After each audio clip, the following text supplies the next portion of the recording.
Tim Satuan Tugas Pangan Kabupaten Malang yang terdiri dari kepolisian dan Dinas Perindustrian, Perdagangan dan Pasar melakukan sidak di sejumlah pasar tradisional yang ada di Kabupaten Malang. Dari hasil sidak tersebut, Satgas Pangan memastikan stok bahan pokok aman jelang Natal dan Tahun Baru. Sidak yang dilakukan tim Satgas Pangan untuk memantau ketersediaan bahan pokok, terutama yang menjadi kebutuhan masyarakat dalam pantauan di Pasar Kepanjen pada 21 Desember 2023. Sebagian besar harga kebutuhan pokok relatif stabil seperti minyak goreng, beras, gula, daging ayam maupun sapi. Untuk harga cabai rawit, meski harga masih tinggi namun sudah mengalami penurunan. Dari sebelumnya di kisaran Rp85.000 hingga Rp90.000, saat ini menjadi Rp65.000 hingga Rp75.000. Kenaikan harga pangan justru terjadi pada sayur mayur, di mana harga tomat sudah tembus angka Rp14.000 per kilogramnya. Harga itu naik dibandingkan beberapa hari sebelumnya di angka Rp11.000.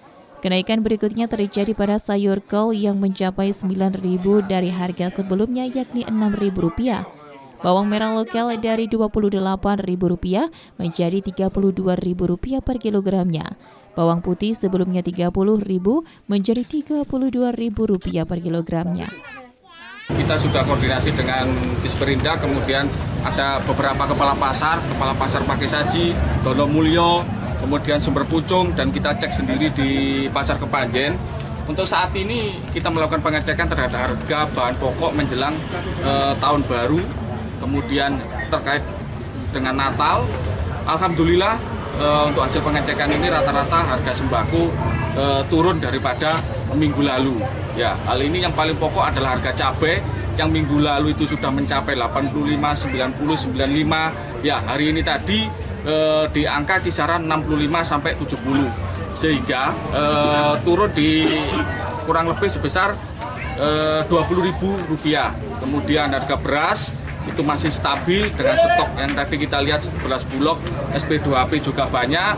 Kemudian minyak katanya tadi juga harga juga turun di angka 500 dan stok juga banyak.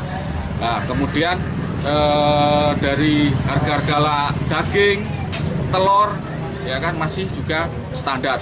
Ya, memang ada kenaikan sedikit di harga sayur mayur kalau kita lihat tadi, ya kan, seperti tomat dari Rp10.000 menjadi Rp12.000. Kemudian tadi ada bawang merah naik Rp2.000, bawang putih juga mengalami kenaikan Rp2.000 dari harga berkisaran Rp30.000. Namun yang perlu kita pahami bahwa untuk stok untuk menjelang Natal tahun baru tadi kita lihat banyak dan melimpah, sehingga masyarakat tidak perlu khawatir terkait dengan kebutuhan untuk menjelang Natal dan tahun baru. Menjelang libur panjang Natal dan akhir tahun, tim Satgas Pangan Kabupaten Malang memastikan stok komoditi pangan di Kabupaten Malang cukup melimpah untuk memenuhi kebutuhan pangan masyarakat. Dari Kabupaten Malang, Max Munir Atifi melaporkan.